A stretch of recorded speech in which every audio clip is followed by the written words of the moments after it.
All right, guys, I'm gonna make this first video to kind of show what's going on progress-wise with the swap. Here's the motor. So I bought the motor.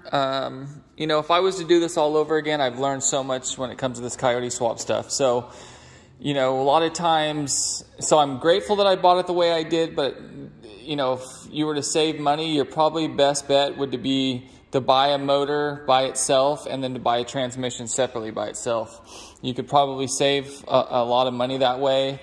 The other thing that I would recommend if you're going to do this Coyote swap thing is go with maybe a Gen 2. I went with the Gen 3. So I spent $7,000 on a Gen 3 F-150 with the 10R80 transmission. And the car only has like 20,000 miles on it, a little under that. And it came with a 1-year warranty, which, you know, I've already done a compression check on the motor and everything's all gravy on that end. But if I was to do it over again, I probably would have gone with the Gen 2 with the 6R80 just because it would have been a lot cheaper, easier to source.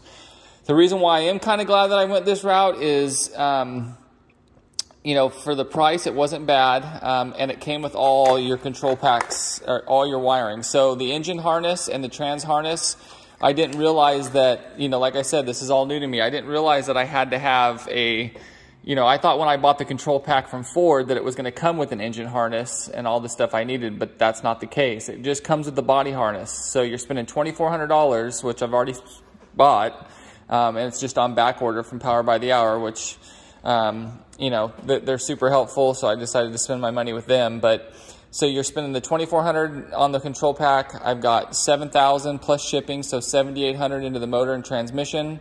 And it came with a lot of extra parts that I didn't need, which I haven't got rid of anything. So you're going to get a lot of duplicate parts, if that makes sense. You know, so you're not going to need like the throttle that it came with and their computer. So, you know, you could sell that stuff, but the control pack that Ford gives you is going to come with the new computer that's basically just got all the stuff turned off that, you know, is going to be something that a tuner could do. So, and then obviously it's designed for the swap. So yeah, if I was to do it over again, I would have gone with a Gen 2 6R80. It would have been a lot cheaper. I at least saved at least $1,000, maybe even more on that end. But I do want the 10-speed, man. The first time I drove in the new 18 or 19 Mustang, I was shocked at this 10-speed automatic. So that's why I want the 10-speed.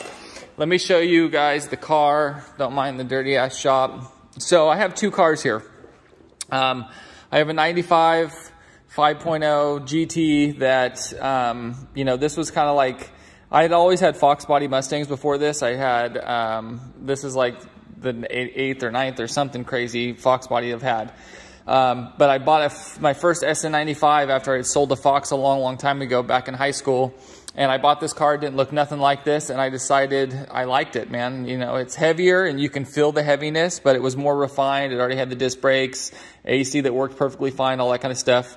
And, you know, I always hated convertibles, and all of a sudden I just fell in love with this convertible. So, it's got HREs, it's got a push rod motor in it with heads, cam intake, a blower, you know, meth injection, all that kind of stuff. And I got a lot of parts for it too. It runs amazing. This car is extremely reliable. I've driven it to Pismo from Chico, California, which was like 7 hours from me with the AC on in 100-degree weather. I've driven it back. I've driven it all over the car shows. I've driven it, you know, we went to one car show, drove all the way up into the mountains with the AC on, drove all the way back, and then put it on the dyno after that. And it made 440 to the tire, heat soaked like you wouldn't believe. And so in cooler weather, it'll make close to 500. And that was with no meth injection also. I've got, for this car, the plan is I have the Systemax upper and lower intake manifold that I ported. I have, you know, I have the big boy boost stuff that I was going to do down the road. But I'll show you guys, I have a brand new set of trick flow valve covers. You know, I'm going to go to the Fox throttle body setup here. All the billet pulleys I still have for it that I haven't put on. You know, these are the valve covers, the trick flows.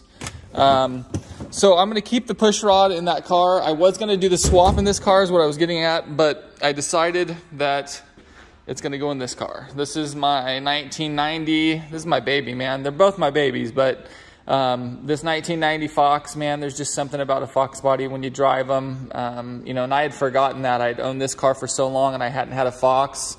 And then I came across this Fox from a friend of mine. It didn't look nothing like this when I got it. It had been sitting for so long. It had, you know, faded paint. And so I had to do a lot of different wheels. I've done all kinds of stuff just to make it so it runs and drives as good as it does. And it's got black interior car. Extremely clean. Seats are gorgeous. Interior spotless. AC blows ice cold. So I'm like, you know what? I was going to do the swap in this car just because, think about it. I already have all these parts I could have sold off this car. It already has the big Brembo brakes on it, you know, and then I could have put a K-member in it, shaved the engine bay, which that's all this car needs is a shaved engine bay and a killer setup that's clean, and this car is gorgeous. But then I got thinking to myself, you know, I still love push rods, and value-wise, even with a push rod in this car, I mean, with a Coyote in this car, it's just not going to be worth what the Foxbody is going to be worth. I'll come back with part 2 shortly. Thanks for watching.